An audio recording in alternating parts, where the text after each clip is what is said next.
오늘 성경 본문은 블레셋 사람들이 하나님의 궤를 빼앗아 가지고 에베네셀에서부터 아스돗에 이르러 있는 상태를 이야기합니다. 아스돗에는 다곤 신전이 있죠. 다곤 신전에다가 하나님의 언약 궤를 갖다가 다곤 신전 옆에 전리품으로, 정확하게는 다곤 신이 진짜 신이고 여호와 신은 그 밑에 별거 아닌 신, 전쟁에 패한 신, 능력이 다곤 신보다 없는 신으로서 다곤 신 옆에 여호와의 언약궤를 갖다 놓은 상황입니다. 왜 이런 상황이 벌어졌는가 하면요, 블레셋과 이스라엘이 전쟁할 때에 이 이스라엘 사람들이 우리의 하나님이신데 하고 전쟁에 나가서 하나님이 도와주실 것을 알고 전쟁을 했는데 1차 전쟁에서 블레셋 사람들에게 4,000명이나 도륙을 당합니다. 4,000명이나 죽고 나서 이제 물러서서 다시 정비를 해서 싸움을 해야 될 텐데 이 사람들이 생각을 합니다. 왜 우리가 졌을까? 이유는 하나님이 우리와 함께 계시지 않았구나 하는 생각을 합니다. 하나님이 이스라엘 백성과 함께 하지 않으면, 그렇죠, 전쟁에서 이길 수가 없는 것이지요. 그 원인을 찾아서 이제 해결을 합니다. 어떻게 해결했냐면 언약궤를 실로에 있는 장막에 있는 지성소에 있는 언약궤를 제사장들에게 메고 오게 해서, 그래서 진중에 언약궤를 딱 갖다 놓습니다. 언약궤가 진중에 들어올 때 이스라엘 백성들이 여호와의 언약궤가 우리에게 도착하였다. 이제는 우리 하나님이 우리를 도우실 것이다. 할렐루야 호산나. 뭔 소리를 불러 하나님 앞에 소리 질렀는지 엄청나게 함성을, 큰 소리를 냈다고 합니다. 이 전쟁터에서 패잔병들이, 이제 다 죽게 생긴 사람들이 하나님 앞에서 상대편이 듣거나 말거나 하나님을 노래하며 와 이겼다 막 이런 소리를 지르고 있으니까 블레셋 사람들이 저것들이 미쳤나 왜 저러나 궁금하여서 사람을 보내서 적군 이스라엘 진영을 살펴봅니다. 내용은 언약궤가, 하나님의 임재하심이 있는 언약궤가 전쟁터에 나왔다는 것입니다. 블레셋 사람들이 압니다. 여호와의 하나님의 신이 얼마나 강력한 신인지.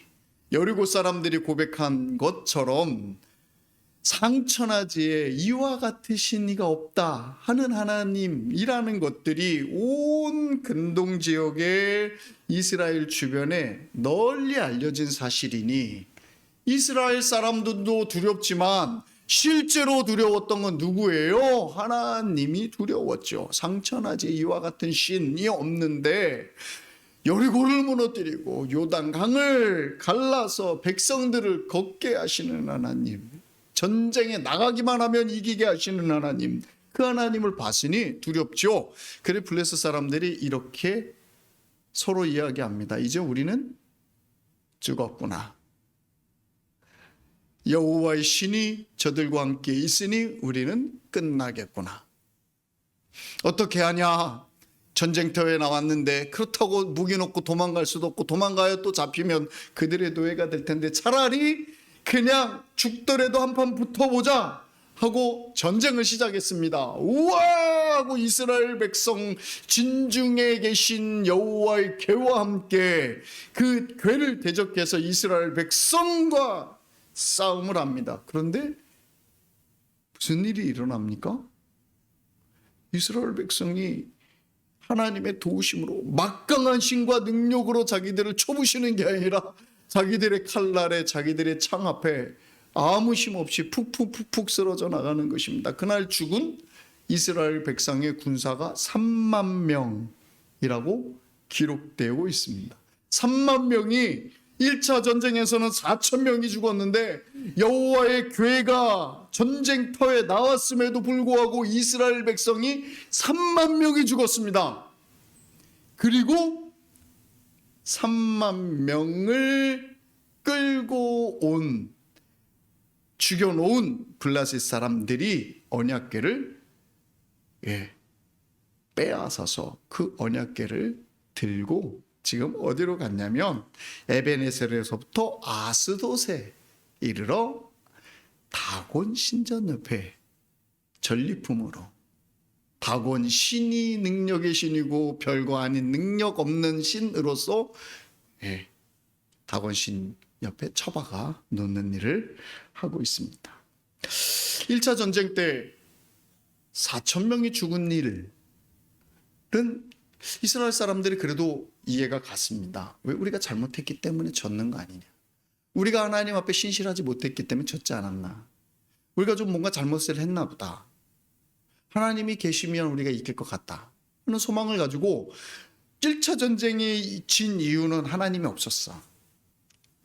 그리고 문제를 직시하고 두 번째에 여호와의 궤를 가지고 나갔단 말입니다. 요단강을 건널 때 여호와의 궤를 맨 제사장들이 요단강에 발을 디딤과 동시에 물이 갈라진 것 같이 전쟁터에 우리가 졌지만 4천 명이나 죽었지만 우리에게 능력이 없지만 능력이 계신 하나님이 우리와 함께 계시니 전쟁을 이길 것이야 하고 갔는데 하나님의 언약궤가 있음에도 불구하고 져요. 그리고 하나님이 계신 언약궤, 그 언약궤가 아무 능력이 없이 블레셋 사람들에게 포로되어서 끌려갑니다. 이스라엘 백성들이 1차 전쟁 때 진 거는 그래도 조금 이해가 가고 자기들이 잘못이 있었는가 보다. 하나님이 없었는가 보다. 이해가 가요. 두 번째는 근데 이 사람들한테는 큰 충격이에요. 전쟁에서 더 많이 죽었다, 3만 명이나 죽었다 하는 것 때문에 문제가 아니라요. 하나님이 안 계신가? 언약궤인데? 하나님이 계시는 언약궤인데 이 언약궤가 있는 곳엔 하나님이 살아계신 능력이 있는 하나님이 계시는데 하나님이 도대체 예전에는 능력이 없다가 이제 편안히 실로에서 장막에 계시니까 그 능력이 없어졌나? 우리 조상들에게 역사하시던 하나님이 우리들에게는 왜 역사 안 하셨지? 떠나셨나? 이런 심각한 문제를 고민을 하기 시작합니다.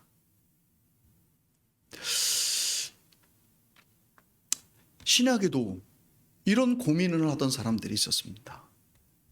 이스라엘 백성들의 고민은 그들이 전쟁에서 빼앗다는 것보다 하나님이 안 계신가? 왜 그러시지? 이런 고민이었습니다. 신약 시대에도 이와 같이 엠마오로 가던 두 제자가 있었습니다. 엠마오로 내려가던 이 두 제자는 예수님이 십자가에 못 박혀 죽었다는 이야기를 들은 사람들, 예수님이 십자가에 못 박혀 죽은 것을 이해할 수 없는 제자들 중에 한두 사람이었습니다.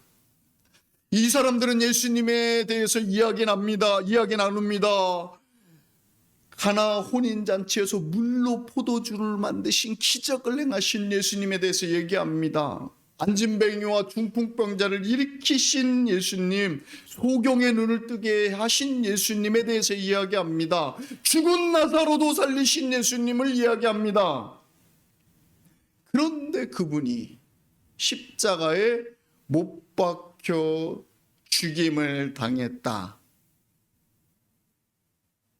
하는 사실 앞에 도대체 왜? 능력이 많으신 주님인데 삶과 죽음도 결정하셔서 사람을 살려내실 수 있는 분이심에도 불구하고 왜 죽으셔만 했을까? 이 이야기를 나누며 엠마오로 내려갑니다. 이스라엘 백성이 언약궤를 빼앗기고 살아계신 하나님이 이제는 안 계시는가? 능력을 잃으셨는가? 그때는 잠깐 어떻게 있었던 분이신가? 지금은 안 계신가? 하는 고민을 하는 것과 같이 엠마오로 내려가던 제자 둘, 그리고 또 예수님의 제자들은 그 능력이 많으신 예수님이 왜 십자가에 못 박혀 죽어야만 했는지를 이해할 수가 없는 것입니다.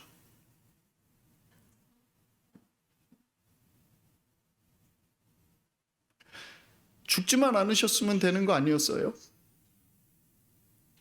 죽지만 않으셔도 되는 거죠. 보리떡 5개로 5천 명을 먹이시는 능력이 있으신 분입니다. 보리떡 5개로 5천 명을 먹이시는 주님이 죽지만 않으시고 그 기적을 행해 주시면 되는데, 병든 자를 고쳐주시고 삶의 문제들을 해결해 주시는 분으로 계시면 죽지만 않으시면 되는데 왜 굳이 죽는 자리에 가셨을까? 왜 하나님은 전쟁터에 나가셔서 당신의 이름의 명예를 지키시기 위해서라도 이놈들, 아주 못된 놈들, 내가 전쟁 끝나기만 해봐라, 내가 진짜 어쩔 수 없어서 내가 내 이름의 영광을 내가 버릴 수가 없어서 내가 먼저 이 블레셋 얘들을 내가 해결한다. 그리고 싹 해결해. 말해주세요. 네. 싹 해결해 놓으시고 그 다음에 얘들아, 너들 이 망할 이 철딱선이 없는 이놈들 이러고 혼내키시면 될 텐데 왜 능력이 없는 하나님과 같이 노예되는 것과 같이 포로가 잡혀가는 것 같이 그 하나님이 포로 되어서 아스도드로 끌려가셔서 성전 바닥에 다곤 신, 이방신, 없는 신, 하나님이 가증히 여기시는 신 그 발밑에 놓이냐고요. 왜 예수님은 능력이 많으신데도 그 능력을 천군과 천사들로 부르셔서 모든 이들을 해결하시고 내가 왕 중의 왕이요 세상을 지으시니다로 선포하실 수 있음에도 불구하고 십자가에서 사람이 경험하기에도 가장 치욕스러운 모습으로 죽으시는 거냐 말입니다. 이스라엘 백성들이 언약궤가 포로로 잡혀가는 것들 이해할 수 없던 것처럼 제자들도 예수님이 십자가에 죽은 것을 이해할 수 없는 것이죠. 구약 성경의 이스라엘 백성들이 하나님의 이 행하심을, 이 일하심을 이해할 수 없었던 것처럼 신약 시대의 예수님의 제자들도 예수님이 십자가에 못 박히는 것을 이해할 수 없었습니다. 베드로도 예수님 그리하지 마소서라는 말하고 말리다가 사단아 물러가라, 네가 하나님의 일을 막는도다 하며 꾸중을 들었죠. 이거 얼마나 꾸중을 심하게 듣는 말입니까? 베드로야, 네가 나를 이해하고 네가 나를 불쌍히 여기고 나를 사랑하는 마음 내가 알겠다. 근데 지금은 때가 아니니까 잠자코 있어라. 이렇게 다독거리시는 게 아니라 하나님의 일을 모른다 말씀하시고 아주 노하시는 마음으로 사단아 물러가라 라고 책망을 하시지요. 우리는 또 어떠합니까? 하나님 아버지, 우리 앞에 우리의 필요들을 왜 하나님은 능력이 없는 것처럼 아무 일도 안 하십니까? 도대체 이렇게 바라고 이렇게 기다리고 이 일들을 통하여 하나님께서 하실 일들이 이렇게 많으신 것 같은데 내가 하나님 앞에 정의롭고 정당하고 하나님께서 당연히 그냥 손만 내밀어서 까딱만 하셔도 이 일이 다 해결돼서 하나님 앞에 우리 가정에 주의 영광이 교회에 모든 곳에 영광이 드러날 텐데 왜 하나님 돌아가신 것처럼 없는 분처럼 역사하지 않습니까? 하는 마음이 있어서 구약시대나 예수님의 제자들이나 우리도 왜 이렇게 하시는 하나님이신가에 대한 문제를, 그 답을 우리가 찾아 나가야 할 것입니다. 첫째로 하나님께서 하시는 말씀은 이것입니다. 나는 너희의 부족이 아니다. 한번 따라해 보겠습니다. 나는 너희의 부족이 아니다.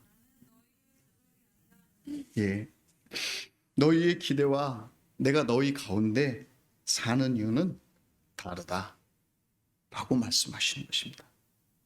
이스라엘 백성이 전쟁터에 언약궤를 모셔왔을 때 이스라엘 백성은 하나님을 모셔온 게 아닙니다. 그들은 우상, 그냥 그 주변에 하나님께서 가증히 여기시는 이방인들의 우상 정도로서 하나님을 전쟁터에 모셔온 거나 다름이 없습니다.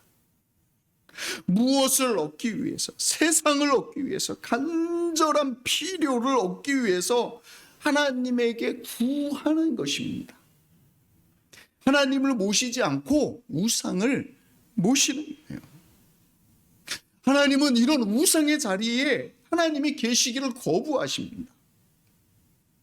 하나님은 결코 그런 하나님이 우리에게 되어주지 않는다라고 선언하시는 거예요. 이스라엘 백성들이 하나님의 언약궤를 볼보로 전쟁터에 와서 하나님 당신 죽으실래요? 잡혀가실래요? 아니면 우리를 도와주실래요? 하는 부족으로 하나님을 모셔왔을 때 하나님 선언하시는 거예요. 내가 잡혀간다 이놈들아. 나는 너희에게 부족과 같은 하나님 안 한다 하는 말씀을 하시는 거예요. 우리들의 바람과 우리들이 하나님을 섬기는 그 모습에 나는 그냥 우상 안 될 거야. 너희에게 내가 원하는 것은 이 정도로 나를 섬기는 백성되라고 하는 것이 아니야 라고 결정하신 하나님의 결정이 전쟁에 치는 것이었고, 당신의 이름에 먹칠이 되더라도 그냥 그 수모를 겪는 것이죠. 우리 주 예수 그리스도께서 십자가에 못 박힐 때 베드로가 말립니다. 안 됩니다. 제가 허드렛 일은 저희들이 다 할 테니까 예수님은 영광을 보소서, 떡을 만들어 주소서, 기적을 베풀어 주소서, 온 백성을 다스려 주소서 하는 고백을 하는데 예수님이 혼분형을 내시면서 꾸중하시고 하나님의 일을 모른다라고 말씀하시고, 아무도 차원에서 올라가지 않는 십자가를 아무도 부탁하지 않고 주여 나를 불쌍히 여겨서 저기에 매달려 주십시오 하지 않는 데에도 그 자리에 가시는 이유가 우리의 기대와 우리의 바람에 우상되어 필요만 채워주는 하나님 되시지 않으려고 다른 것을 주시려고 결정하신 하나님의 모습이, 예수님의 모습이 거기에 있는 것입니다. 예수님이 우리에게 기대하시는 것은 뭘까요? 예수님이 광야에서 40일을 금식하시고 세 가지 사단에게 시험을 받습니다. 거기에서 정말 우리가 어떻게 살아야, 하나님 앞에 살아야 할지를 아주 잘 설명해 주고 있습니다. 첫 번째 시험이 떡을 만들어 먹으라 하는 그 사단의 유혹이 있죠. 그때 예수님이 뭐라고 말씀하셔요? 사람이 떡으로만 살 것이 아니요, 뭐라고 하시죠? 하나님의 말씀으로 살 것이다 라고 말씀하시죠. 네. 육신을 따라 사는 것이 아닌 하나님 앞에서 하나님의 말씀으로 사는 사람, 하나님의 마음을 알고 하나님의 뜻을 알고 하나님의 우리에게 주시는 당신이 누구신가를 알아서 하나님의 말씀으로 사는 삶, 그것이 소중하다. 먹는 것을 따라 사는 삶, 그것이 중요한 것이 아니다라고 가르치시죠. 두 번째 시험이 무엇입니까? 성전 꼭대기에 올라가서 뛰어내리라. 그러면 하나님이 너가 하나님의 아들이면 받아서 너 발끝 하나 다치게 안 할 것이다. 성경에, 시편 성경에 그렇게 써 있지 않느냐. 해봐. 하나님 시험하라고 하죠. 그때 하나님 뭐라고 하셔요? 주 너희 하나님을 시험하지 말라라고 말씀하시죠. 무엇해요? 우리가 늘 하는 거 그거 하지 말라고 하시는 것이죠. 하나님 이거 해주시면 내가 하나님 잘 섬길게요. 이거 해주시면 하나님이 살아계신 하나님이신 것 같아요. 이것만 해주시면 내가 이렇게 신앙할게요. 이런 신앙하지 말라고 하나님 얘기하시죠. 뭐 하라고 그래요? 시험하지 말고 하나님을 의지하고 하나님을 섬기며 하나님 따라가라는 말씀을 하시죠. 예수님이 딱 그 말씀을 하나님 앞에서 이루시며 우리가 하나님 앞에 어떻게 살지를 말씀해 주시죠. 세 번째 무엇해요? 세 번째 사단이 성전 산 꼭대기에 올라가서 천하만국을 보여주면 내게 한 번만 저라면 이거 다 줄게 라고 얘기합니다. 그때 예수님 뭐라고 말씀하셔요? 주 너희 하나님만 경배하고 섬기라 라고 말씀하시죠. 이 말씀은 무엇입니까? 하나님이 너희에게 무엇을 줄까 하는 것에 생각해서 세상을 얻고자 하는 마음으로 이 땅을 사는 것이 아니라 내가 너의 하나님이 내가 너에게 나를 준다 하는 그 하나님을 경배하고 따르는 일을 하라라고 말씀하시는 것이죠. 이 세 가지 시험 속에 하나 볼 수 있는 것이 있습니다. 한마디로 요약해서 우리가 하나님 앞에서 어떤 존재로 아담이 실패한 모습 예수님이 이 세 가지 시험을 통해 이겨내시면서 우리에게 보여주는 한 가지 말씀은 하나님으로 더불어 먹고 하나님으로 더불어 사는 삶, 하나님으로 인한 삶을 살라라고 말씀하시는 것입니다. 이 말씀을 구약 시간에 구약으로 가져가면 이것입니다. 나는 너희의 하나님이 되고 너희는 나의 백성이 되리라, 이렇게 말씀하시는 것입니다. 나는 너희의 부적이 되는 것 아니다라고 말씀하시는 것입니다. 나는 너희의 삶과 동떨어져서 어떤 필요들만 채워주는 하나님 아니다라고 말씀합니다. 나는 너와 함께 살기를 원하고 너희의 삶 속에 너가 나를 누리고 나도 너를 누리는 삶을 살기를 원한다라고 말씀하십니다.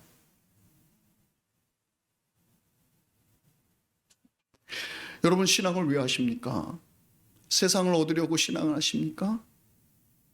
무엇의 필요를 채우려고 신앙하십니까? 내가 세상에 무엇을 얻으려고 신앙하는 것이 아니라 오직 주님만이 나의 소원입니다. 그런 고백하시는 성도님들 되시길 바랍니다. 이것이 우리 하나님이 원하시는 거였죠. 그러니 그가 안 되니까 무엇하세요? 내가 잡혀간다. 난 너희한테 그런 하나님 안 할 거야 하시는 거죠. 엠마오로 가는 두 제자들이 예수님이 옆에 계실 때 계속 그분이 그렇게 훌륭하신 분이었는데 우리는 이해할 수가 없어. 왜 죽으셨는지 도대체 이해할 수 없어. 그럴 때 예수님이 엠마오로 가던 그 여정 중에 예수님이 왜 그렇게 죽으셨는지를 설명하시죠. 그 설명이 이것입니다. 나는 너희가 조금 더 잘 살기를 원하는 것을 채워주려고 너희에게 온 하나님이 아니다. 그런 걸 기대하냐? 내가 십자가에 죽어버린다. 너희들의 바람과 내가 너희에게 주고자 하는 것이 다른 것, 이제 보아야 하지 않느냐? 라고 말씀하시는 것이죠.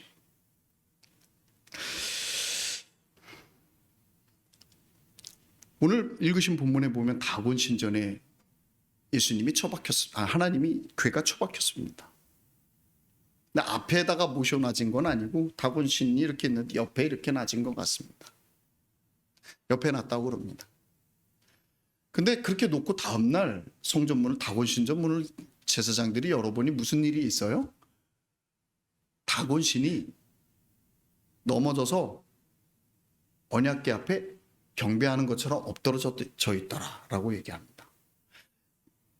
블레셋 사람들은 어떻게 했어요? 우리 신이 이겼다. 우리 신이 최고 센 신이다. 여호와는 별거 아니다. 그리고 그 밑에 발밑에 갖다 놨는데 자기들이 보기에도 생명이 없는 이게 목각상이 어떻게 넘어져 갖고, 어떻게 넘어져 갖고, 그렇잖아요. 이렇게 서 있는데 궤는 여기 있잖아요. 저 단에 있는 것처럼 궤는 저기 있잖아요. 넘어졌으면 이렇게 넘어졌을 거 아니에요. 아니면 이렇게 넘어졌든지 이렇게 넘어졌든지 삐딱할 거 아닙니까? 그런데요, 어떻게 넘어졌다고 하냐면 여호와 궤 앞에 엎드러져 있더라. 그러니까 한 바퀴 돌았어요. 이 다리가 있나 봐요. 왜? 잠깐 살아났나 봐요. 능력 있었나 봐요. 주님이 오셨는데 내가 어떻게 여기 있냐고 이렇게 걸어 내려왔나 봐요. 그래서 이렇게 한 바퀴 돌아서 문을 뒤로 하고 주님을 경배한다고 언약궤 앞에 이렇게 엎드렸나 봐요. 말도 안 되는 모습이죠. 그렇게 엎드러져 있는 모습을 다곤 신의 제사장들이 발견합니다. 이게 놀랄 만한 일이잖아요. 자기의 신이 능력 있는 신인데 여호와께 앞에 자기 신이 엎드러져 있고 전쟁은 이겼는데 그 전쟁에서 패한 신이 거기 누워 있어요.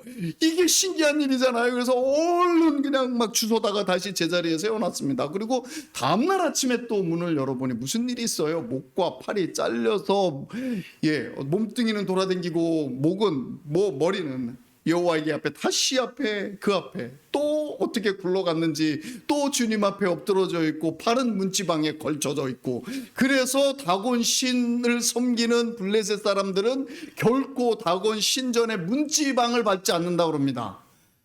대대로 그게 금기시 되었다고 합니다. 다곤신이 넘어져서 그 문지방을 붙잡았기 때문에 그렇다고 합니다. 그럴 바에 하나님을 잘 믿지. 뭐하러 그런 걸 지키고 살까? 하여간 그렇게 했답니다. 이유는 하나님 왜 뭐하고 계셔요? 당신의 잃어버린 영광을, 이스라엘 백성 가운데서 잃어버렸던 당신의 이름의 영광을 살아계신 하나님이, 능력의 하나님이, 세상을 주관하는 하나님이시다는 것을 다시 선포하고 있는 거죠. 아멘. 말라기서 1장 11절의 말씀 보면 만군의 여호와께서 내 이름을 열방 중에 크게 하리라 라고 말씀하고 있습니다. 말라기서는 어떤 성경입니까? 이스라엘 백성이 다 망해서 끝난 상황에 마지막 선지자가 이스라엘 백성 앞에서 하나님을 노래하고 이스라엘 백성의 죄됨에 대해서 고백하는 게 말라기서죠. 말라기서 1장에 여호와께서 이방 중에 그 이름을 영화롭게 하시겠다는 거예요. 그 민족 중에, 이방 민족 중에 당신의 이름을 크게 하겠다는 거예요. 아니, 전쟁에서 그냥 이겨주시지. 그냥 이스라엘 백성 중에 크신 하나님 되시지.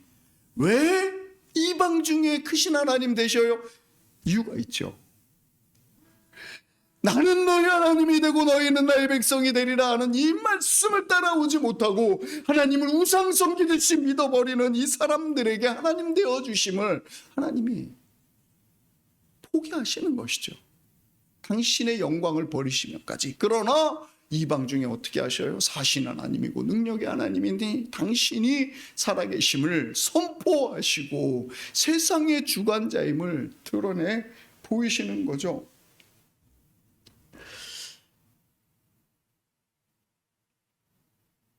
왜 이스라엘 백성들이 신앙에 실패하며 그 나라가 멸망당하는 일에 들어갔을까요? 하나님이 이스라엘의 하나님이 되어주시겠다고 말씀하셨는데 왜 저들의 하나님이 되어주시는 그것을 그대로 지키고 받아들이지 못했을까요?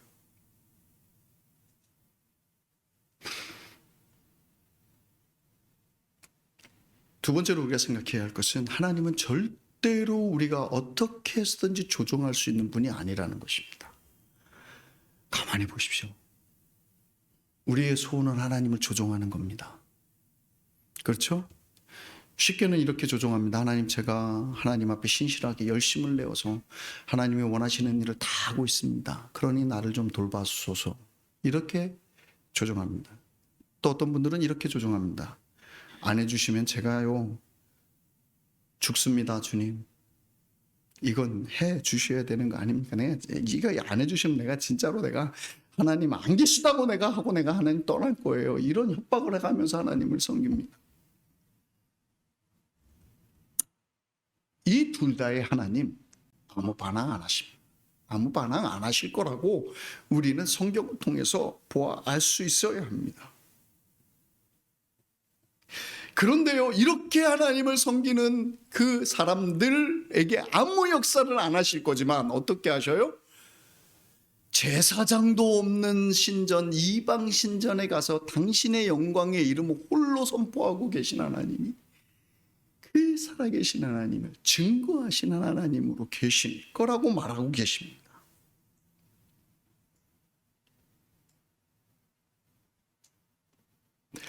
모세가 하나님 앞에 사명을 받을 때 어땠는지 한번 기억하십니까?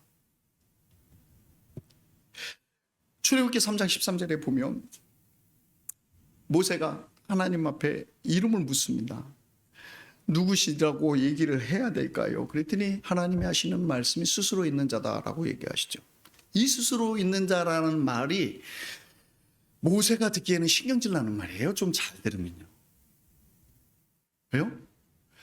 자기가 왕자일 때 40년 전에 그때 하겠다고 할 때 내가 풍기탱천하여서 일어나서 이스라엘 백성을 구원할 사람으로 내가 뭔가를 하겠습니다 할 때 그때 일해 주시지 않고는 완전히 인생을 모세는 그것 때문에 쪽박 났잖아요. 아유 죄송합니다. 좀 낯이 신랄하게 표현해서 아유 그냥 바가지가 깨졌지 않습니까? 그것 때문에 미디안 광야에 가서 목동하고 있다니까요. 양들 궁뎅이나 치고 다니며 이리 가자 이러고, 또 저녁 때까지 그냥 하늘이라 보고 누워서 그냥 세월 가는 걸 40년을 했지 않습니까? 그 얼마나 힘들어요. 예, 얼마나 힘들어요. 저 같은 사람은 숨 막혀 죽을 것 같아요. 저는 아침에 일어나서도 뭘 해야 할지가 결정돼 있지 않으면 막 안절부절하는 사람이에요. 뭔가가 있어야 돼. 오늘은 뭐 하고 시작. 오늘은 무슨 일을 한다. 어떤 일들 속에 내가 이 일에 어디까지 진척을 본다. 이것이 없으면요, 막 숨 막혀 죽는 사람이거든요. 아마 모세가 왕자쯤 됐는데 철저하게 훈련받은 사람이고 타이트하게 인생을 설계하고 살았던 사람이고 교육을 받은 사람인데, 이리 가자 저리 가자 양궁댕이나 치고 막대기 하나 들고, 그리고 들에 누워서 지나가는 구름이나 보고 있으니 목가적이고 멋있어 보이나요? 아유, 저 같은 사람은 고통이겠죠. 아마 모세는 저 같은 사람 아니었을까 생각하며 모세의 고통이 저와 같았을 거다라고 짐작하며 모세의 마음에 공감을 좀 해보려고 합니다. 사랑하는 성도 여러분, 모세가 그렇게 40년을 지냈어요. 그리고 다시 애굽에 가서 구원해내라라는 얘기를 하는데, 그러면서 당신 이름을 뭐라고 소개하냐면 스스로 있는 분이다라고 얘기하는데, 화가 안 올라왔겠어요? 화가 안 올라왔겠어요? 스스로 있는, 그러니까 무슨 말이냐면요, 내 일은 내가 계획하고 내 일은 내가 진행하고 과정도 내가 결정하고 결말도 내가 본다, 이 말하는 거예요. 스스로 있는 하나님이라고 하시는 게. 그러니 그 말을 이해했으면 속아지가 막 이렇게, 죄송합니다, 성경에 나와 있지 않은 것을 막 제가 해석해내서 그런데요 막 이렇게 뒷꼬였지 않았을까요? 그러니까 모세가 뒤에 말을 하죠. 가라니까 못 가겠습니다. 말하라니까 말이 어눌합니다. 저들이 내가 갔을 때에 넌 뭐냐? 네가 가져온 하나님은 누구냐? 이러면 난 뭐라고 합니까? 이런 말들의 기본적인 베이스는요, 이거예요. 내가 한다고 할 때 안 해주시고는 스스로 있는 분이라고 얘기하시면 내게 가라고 하시느니까 내가 진짜 속 터져 죽네. 이런 게 베이스에 깔려 있죠. 모세도 하나님이 어떤 분이신지를 모르는 거예요. 하나님이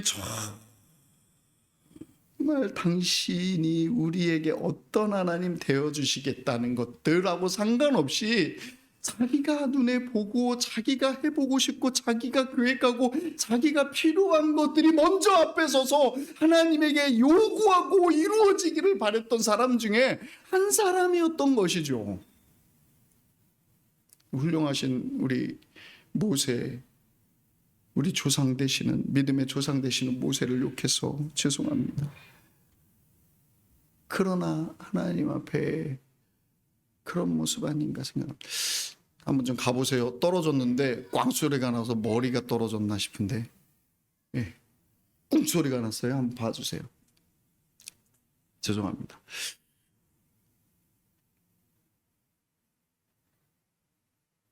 그런 하나님이 우리 하나님이신데,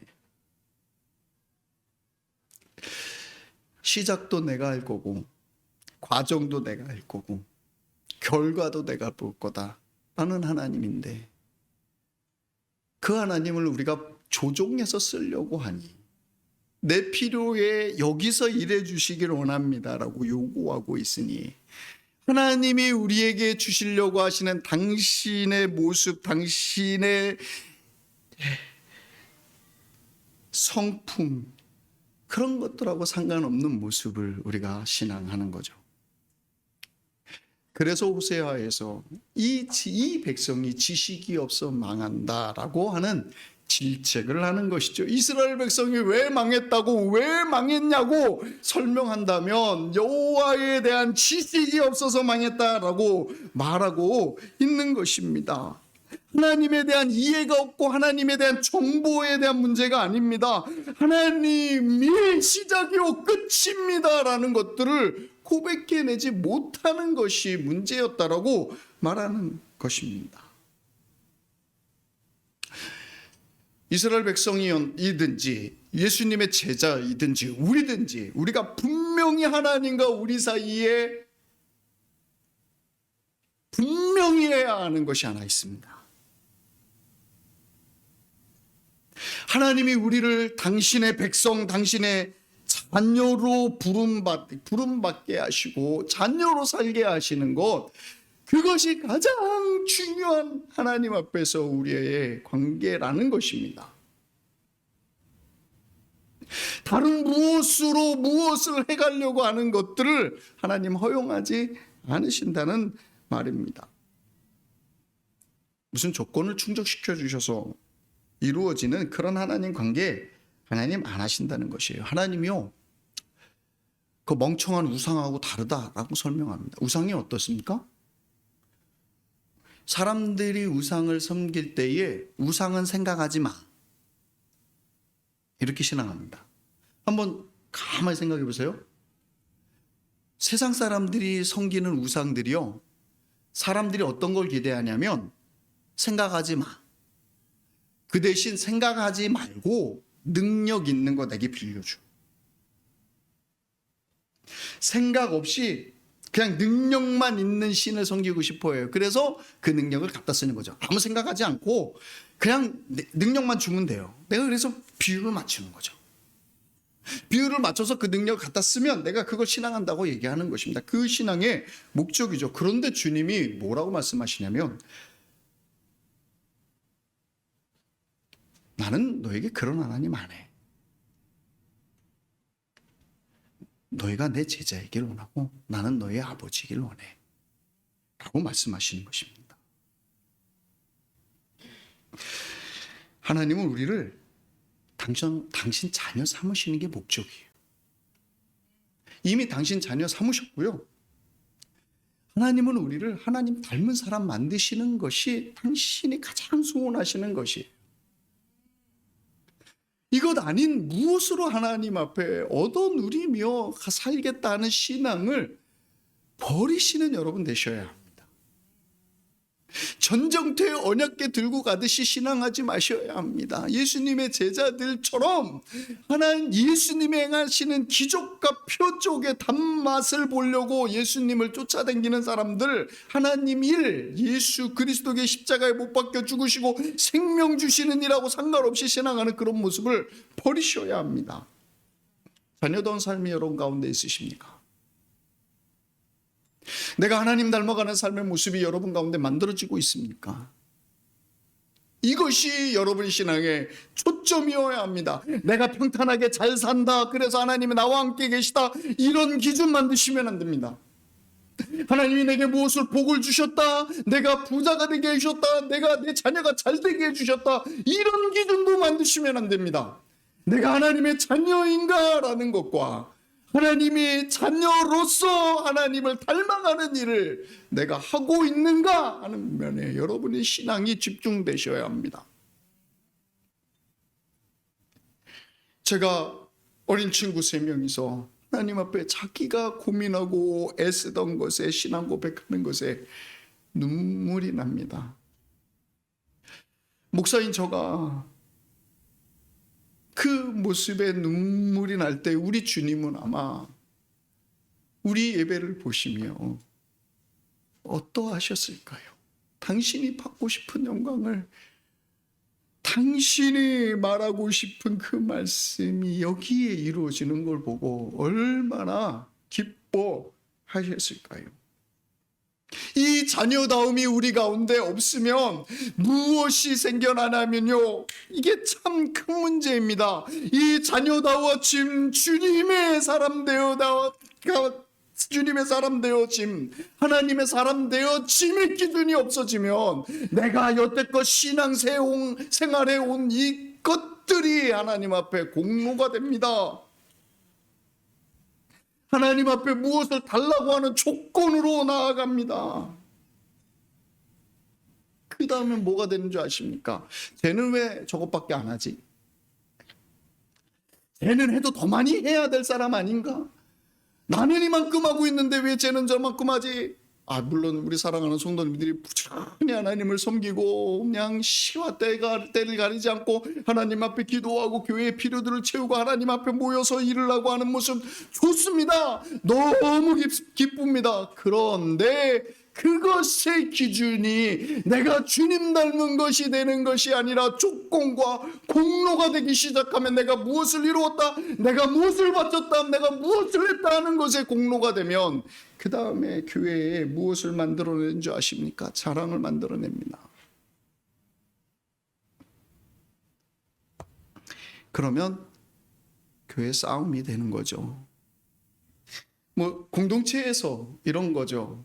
이 정도는 돼줘야 우리 사이에 껴줘 이런 거 말도 안 되는 그런 분 계시면 바로 그냥 다곤신전 앞에 계신 언약궤 앞으로 끌고 갈 겁니다. 예?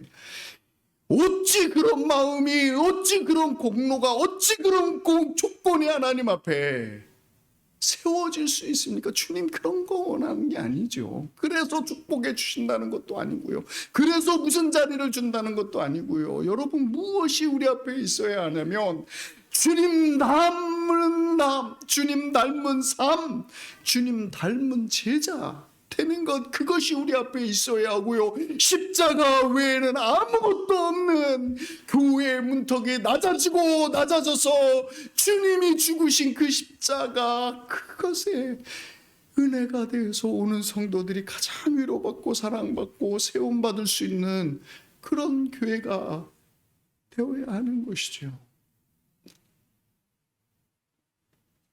사랑하는 성도 여러분, 우리 신앙의 중심은 여기에 있습니다.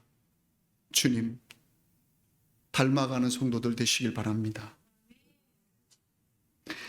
어떤 것으로도 은혜를 바꾸지 마시기 바랍니다. 십자가 외에는 다른 것을 세우지 마십시오. 다른 것이 세워지면 주님이 그 교회를 깨실 겁니다. 사랑하는 성도 여러분, 조건 가지고 하나님 앞에 부적 섬기듯이 하나님을 따라가는 일을 하지 마시고 하나님 세워가는, 하나님의 사람 되어가는 일에 온 마음과 집중을 하여서 서로 주님을 섬겨가는 일에 나아가시는 성도님들 되시길 바랍니다. 기도하겠습니다. 여러분의 신앙이 어떤지, 여러분이 하나님 앞에 무엇을 바라고 신앙하셨는지, 주님이 여러분에게 바라시는 것은 무엇이었는지, 그래서 하나님의 능력이 없었구나, 그래서 하나님이 내게 말씀하시지 않는구나, 그래서 하나님이 나를 건드려 주지 않는구나 깨달으시고, 주여 내가 여기 있습니다, 주의 자녀가 여기 있습니다, 주님 닮고자 하고 싶은, 주님 닮은 사람 되게 싶은 내가 여기 있습니다 고백하며 하나님 앞에 나아가는 시간 갖도록 하겠습니다. 기도합니다. 다 같이 하나님 앞에 여러분의 신앙을 고백합니다. 아버지 하나님 감사합니다. 아버지 하나님